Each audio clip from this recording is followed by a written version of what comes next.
Alex Carter sat in the memory chamber on Kepler Station. Wires connected to his head would let the Federation scientists see his memories like movies. Dr. Ryan Hayes worked at the controls while Admiral Parker, Katie Morrison, and Lisa Rodriguez watched the screens. "Are you ready?" Ryan asked. "This might be difficult for you." Alex nodded. They need to know what happened. They need to understand what the silence was. Ryan activated the memory scanner. The screens flickered, then showed images from Alex's mind. They were looking at Titan Station 200 years ago. The station was huge, built into a hollowed-out asteroid. Thousands of people worked there, managing Earth's planetary defense systems. Alex stood in the main control room, looking at displays that showed ships leaving Earth's orbit. "That's the evacuation fleet," Alex's voice said through the speakers. "Every ship we could find. Passenger liners, cargo haulers, even old mining vessels. We packed them with people and sent them away, from Earth." On the screen, they watched hundreds of ships streaming away from the blue planet. Each ship carried families, children, and everything humans could save from their dying world. "How many people?" Admiral Parker asked. "Maybe 2 million, Alex replied. "Out of 8 billion. It wasn't enough, but it was all we could do." The memory shifted. Now they saw Lieutenant Commander Kelly Brooks in the evacuation center. She was a tall woman with red hair, coordinating the escape efforts. Her voice was calm despite the chaos around her. "Ship 73 is loaded and departing," Kelly said into her radio. "Ship 74, you have clearance for Dock 3. "Kelly ran the evacuation," Alex explained. "She saved more lives than anyone else, made sure the ships got loaded properly, that families stayed together when possible." The memory changed again. Now they saw the silence. It started as a gray area on Earth's surface. From space, it looked like a storm cloud, but it moved wrong. Too slow, too steady. As they watched, the gray area spread across a city. "Tokyo was first," Alex said quietly. 12 million people lived there. When the silence passed, there was nothing. Not ruins, not bodies. Nothing. Just empty land, like the city had never existed. The people watching felt sick.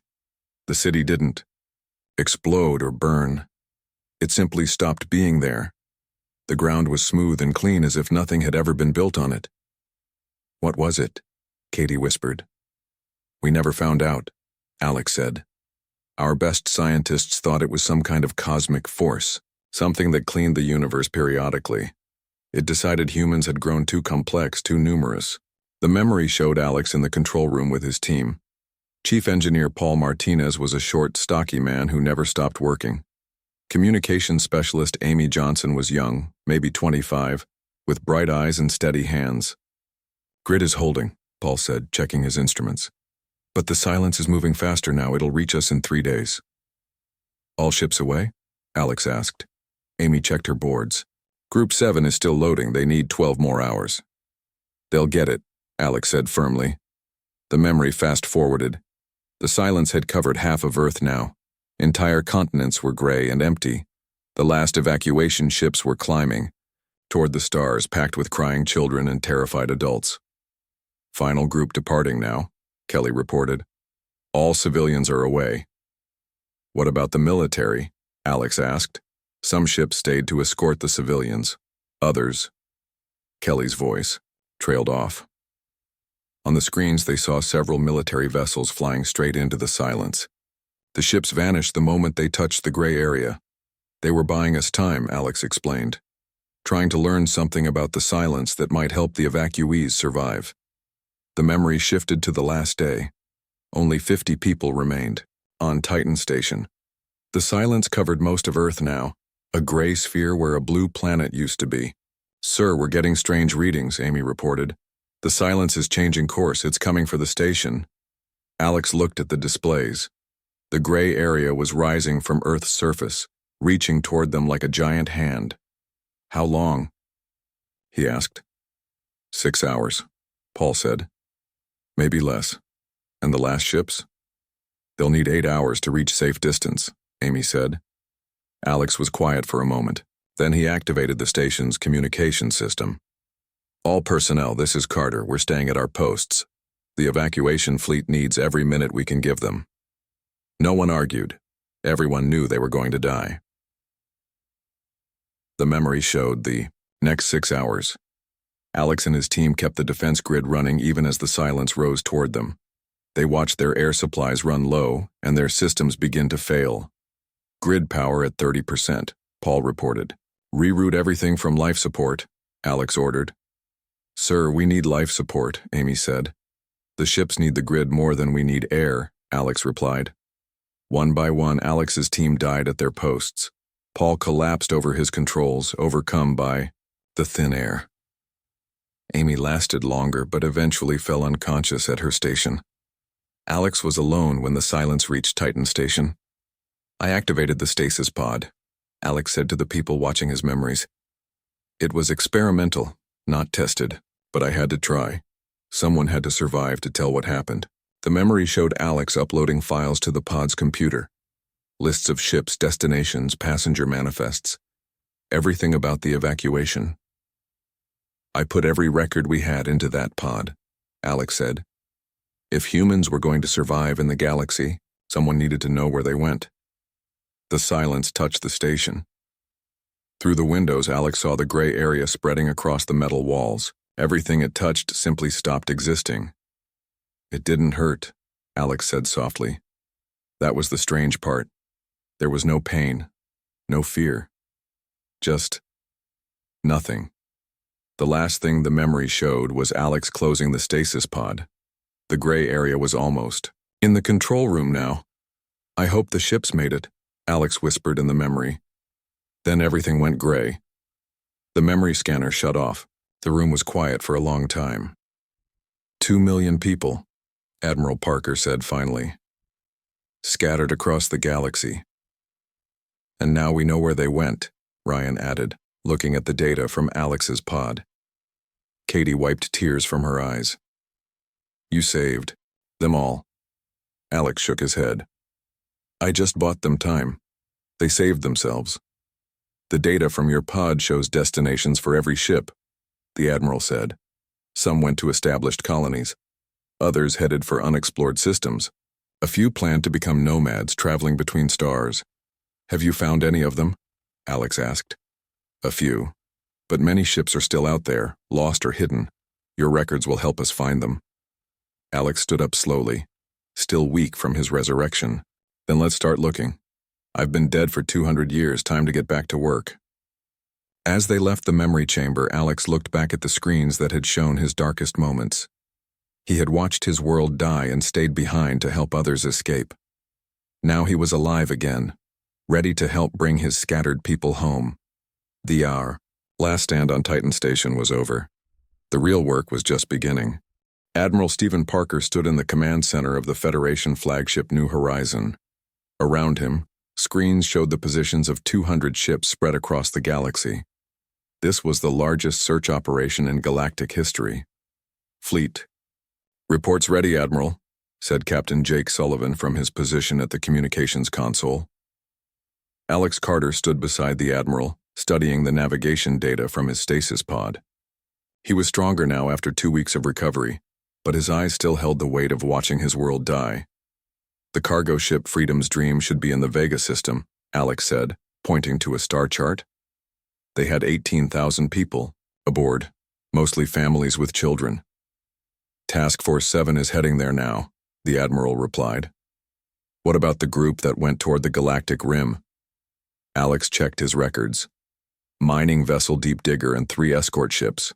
They were looking for a system with asteroid belts where they could set up hidden colonies. Dr. Katie Morrison worked at a nearby station, coordinating the scientific teams on each search ship. We've already found 6 colonies, Alex. All of them are thriving. Really? Alex asked, and Katie could hear the hope in his voice.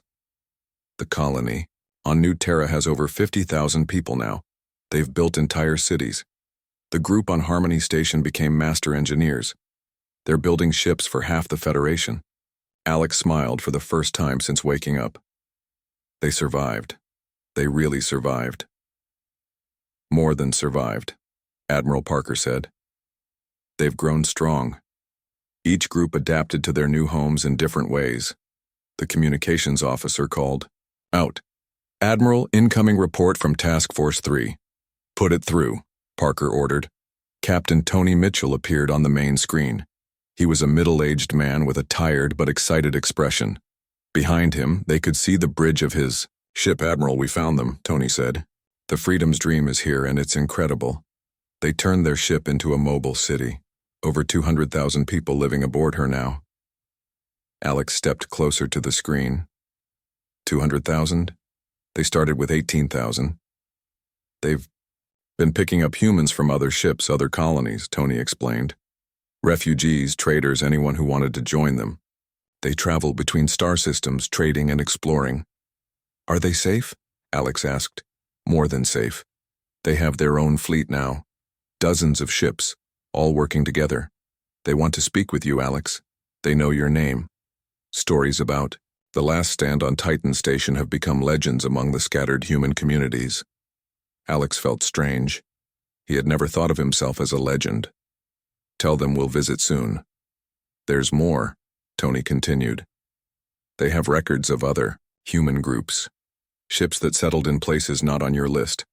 The diaspora is bigger than we thought. Admiral Parker nodded. How much bigger? Maybe 3 million people total, spread across 100 worlds. The bridge was quiet as everyone absorbed this news. 3 million humans, scattered across the galaxy like seeds from a dying tree. And now they were finding each other again.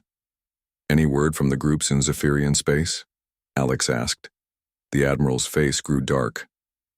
That's our biggest problem. Task Force 5 found a human colony there, but they're not free. The Zephyrians have enslaved them. Alex felt anger rising in his chest. How many? About 40,000 people. They've been slaves for generations. Most were born in captivity. What kind of work are they forced to do? Katie asked. Mining, mostly. The Zephyrians discovered that humans can work in conditions that would kill most other species. They're using them to mine dangerous materials on toxic worlds. Alex's hands clenched into fists. We have to get them out. The Federation is negotiating, Admiral Parker said. But the Zephyrians claim the humans are legal property under their laws. Property. Alex's voice was cold with fury. Those people escaped Earth's destruction. They survived in space for generations, and now they're property? Alex, we're working on it, Katie said gently. Diplomacy takes time. Time is what those people don't have, Alex replied. Every day they spend in chains is another day stolen from them. The communications officer spoke up again. Admiral, priority message from Federation Command. Put it through. The Federation's Supreme Commander appeared on screen. She was an elderly woman with silver hair and sharp eyes. Admiral Parker, the Galactic Council has reviewed the situation with the human slaves in Zephyrian territory. We are formally demanding their immediate release. And if the Zephyrians refuse? Alex asked. The commander looked at him. You must be Alex Carter. I've read your file. What you did on Titan Station was remarkable. Thank you, but that's not important now. What matters is freeing those people. If negotiations fail, the commander said, the Federation will consider other options, but we must try diplomacy first. Alex nodded, but Katie could see he was not satisfied. After the call ended, Alex stood quietly looking at the star charts. What are you thinking? Katie asked. I'm thinking about a little girl named Lucy Peters, Alex said. She was 8 years old when her family got aboard the evacuation ship New Dawn. According to my records, that ship went to the Zephyrian border. He turned to face Katie. If Lucy is still alive, she's over 200 years old now. Her children and grandchildren might be the ones working in those mines. Alex, you can't save everyone, Katie said softly. Maybe not, Alex replied. But I can try. These people survived because my team and I bought them time to escape Earth. I'm not going to let them die as slaves. Admiral Parker joined them at the star chart. Alex, I understand how you feel, but we have to be smart about this. The Zephyrian Empire is powerful. If we attack them, it could start a war. And if we don't, 40,000 humans remain slaves, Alex said. How is that acceptable? It's not, the Admiral admitted. But we need a plan that saves lives without starting a bigger conflict.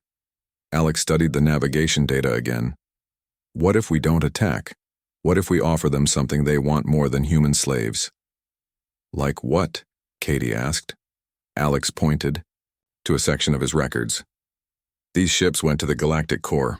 Rich mineral deposits, rare elements. If some of those colonies succeeded, they might have resources the Zephyrians need. Admiral Parker looked interested. You're talking about trade negotiations. I'm talking about showing the Zephyrians that free humans are more valuable than enslaved ones, Alex said. Human ingenuity, creativity, determination. We don't just survive, we thrive. We innovate. We solve problems other species can't solve. It could work, Katie said, if we can prove that humans are more useful as partners than as property. First, we need to find more colonies, Admiral Parker said. The stronger the human presence in the galaxy, the better our negotiating position. Alex nodded. Then let's keep searching. Every human we find makes us stronger. Over the next few days, the search fleet found more human settlements. A research station on an ice world where humans had developed new technologies. A trading post run by human merchants who traveled between alien worlds. A military outpost where human soldiers served as mercenaries. Each discovery made Alex more hopeful. Humans had not just survived the destruction of Earth. They had spread across the galaxy and adapted to every environment they found. They were traders, soldiers, scientists, and explorers.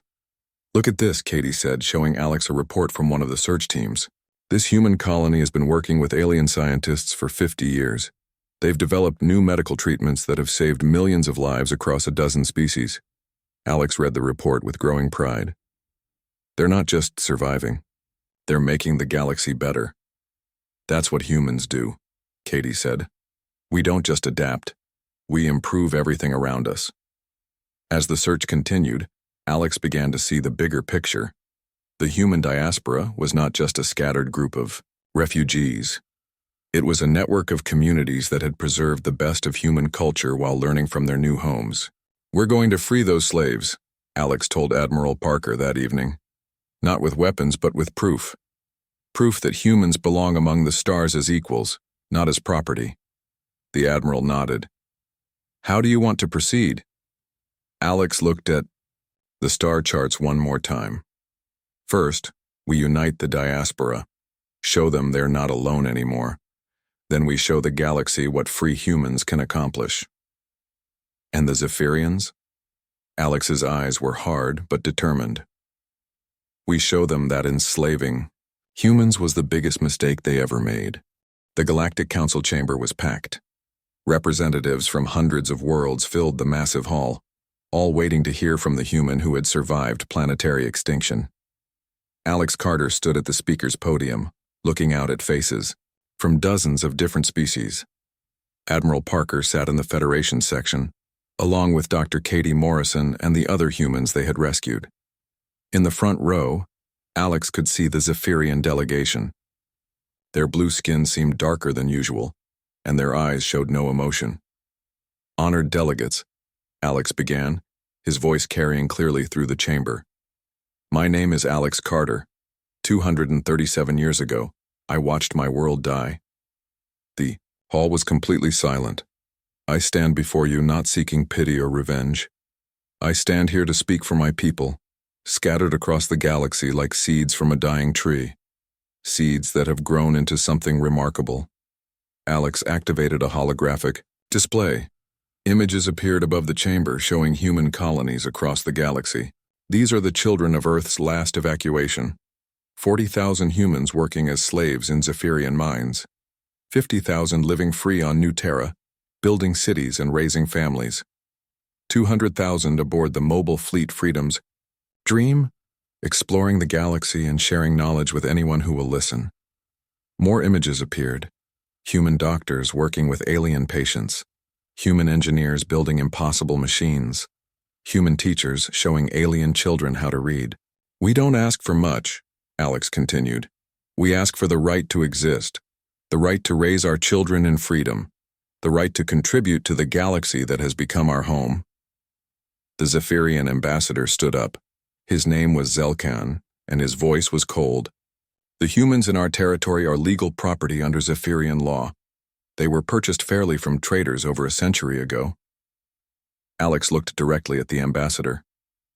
Ambassador Zelkan, how many Zephyrians work in the mines where you keep my people? None. The work is too dangerous for Zephyrians, but not too dangerous for humans. Humans are more durable. Alex nodded. Yes, we are. We survive things that would kill other species. We adapt to environments that others find impossible. We solve problems that others consider hopeless. He paused. That's not weakness. That's strength. The holographic display changed, showing records from the human colonies. The Human Research Station on Frost Prime has developed new medical treatments that have saved over 3 million lives across 12 species. The Human Trading Post at Gateway Station has increased commerce in that sector by 400%. The human military units serving as peacekeepers have ended 6 wars without firing a shot. Alex's voice grew stronger. Free humans don't just survive. We thrive. We make everything around us better. But enslaved humans? They can only do what they're forced to do. Ambassador Zelkan looked uncomfortable. The humans in our territory are well cared for. Are they? Alex asked. When was the last time a human slave invented something new in your minds? When did they last solve a problem your engineers couldn't handle? When did they last save Zephyrian lives? The ambassador had no answer. Alex turned back to address the full council. My people have a saying. You can chain our bodies, but you cannot chain our minds. A slave might dig ore from the ground, but a free human will find a better way to dig it. A slave will follow orders, but a free human will find solutions you never imagined. The Federation representative stood up. The Federation formally demands the immediate release of all human slaves in Zephyrian territory. And if we refuse? Zelkan asked. Alex stepped forward. Then you prove that the Zephyrian Empire values cruelty over wisdom. The chamber erupted in discussions. Representatives from various worlds began talking among themselves. Alex waited for the noise to die down. I have a proposal, he said. Give me 1 month. Let me go to your mining worlds with a small team. If the humans there are truly happy as slaves, if they don't want freedom, I'll leave them alone. Ambassador Zelkan laughed. And if they do want freedom, then we negotiate.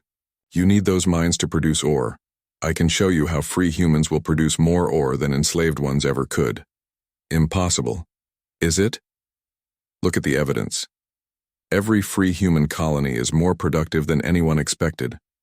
We don't just meet quotas, we exceed them. We don't just follow plans, we improve them. Admiral Parker joined the conversation. The Federation is willing to provide trade incentives. Free humans from successful colonies would share their innovations with Zephyrian industries. What kind of innovations? Zelkan asked, suddenly interested. Alex smiled. The mining techniques developed on Asteroid 7 increase ore extraction by 60%. The atmospheric processors created on Cloud 9 make toxic worlds livable in half the time. The medical treatments from Frost Prime could extend Zephyrian lifespans by decades. The chamber grew quiet again. The promise of new technology was something every species understood. 1 month, Alex repeated. Give me 1 month to prove that free humans are worth more than enslaved ones. The Zephyrian delegation talked among themselves in their own language. Finally, Ambassador Zelkan stood up. 1 month, he said. But you go alone. No Federation military escort. I won't be alone, Alex said. I'll have the most powerful force in the galaxy with me. What force is that? Alex looked around the chamber, meeting the eyes of dozens of different species. Hope. The hope that free beings can solve any problem, overcome any challenge, and build a better future for everyone. The vote was held that afternoon. By a margin of 3-1, the Galactic Council authorized Alex's mission to the Zephyrian mining worlds. 3 weeks later, Alex stood on the toxic surface of Mining World 7, wearing a protective suit and breathing filtered air. Around him, human slaves worked in the poisonous atmosphere, digging ore with primitive tools, but they weren't slaves anymore. The new atmospheric processors are working perfectly, reported Carol Peters, the colony's new administrator. She was the granddaughter of Lucy Peters, the little girl Alex remembered from the evacuation records. How much has production increased? Alex asked. 80% in the first week, Carol said with pride, and the workers are healthier than they've been in generations. Alex looked around at the humans working freely in the mines. They moved differently now, with purpose instead of resignation. They talked to each other, laughed, made suggestions for improvements. The Zephyrians are impressed, Carol continued. 3 other mining companies have requested human workers. Free human workers. Alex nodded. It was working. Free humans were proving their worth across the galaxy. Alex, Carol said quietly, thank you. My grandmother used to tell stories about the man who stayed behind to save everyone else. I never thought I'd meet you. You don't need to thank me, Alex replied. You and your people did the real work. You survived. You kept human culture alive even in slavery. You were ready to be free. 6 months later, Alex stood in the observation deck of New Geneva Station, the space station that had become humanity's new capital. Through the windows, he could see children playing in the station's parks, human children who had never known slavery, growing up free among the stars.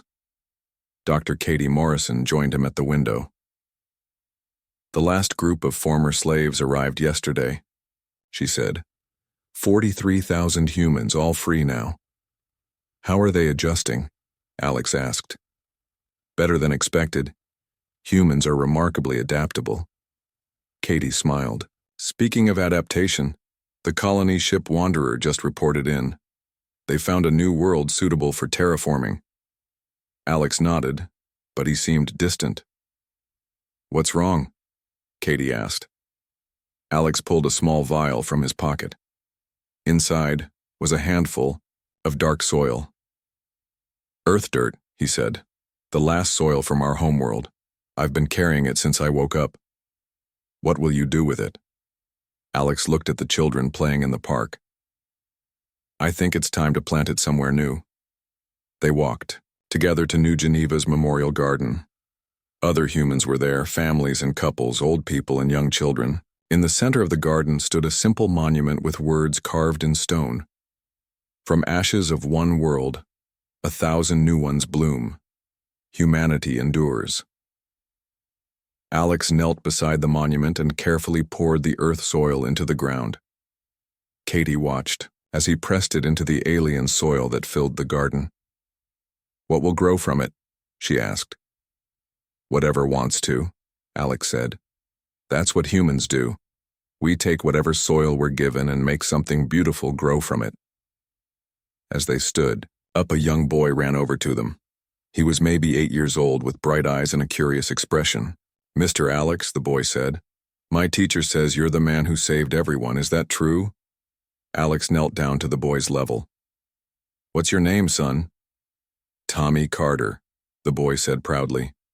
Carter, like you. My family took your name to honor you. Alex felt tears in his eyes. Tommy, I want you to remember something. I didn't save anyone. I just bought everyone time to save themselves.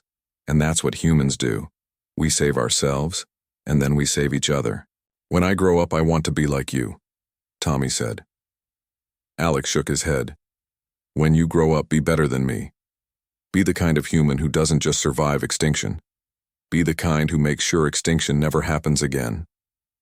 Tommy nodded seriously and ran back to his friends. Katie put her hand on Alex's shoulder. Come on, she said. The colony ships are reporting in. More humans to welcome home.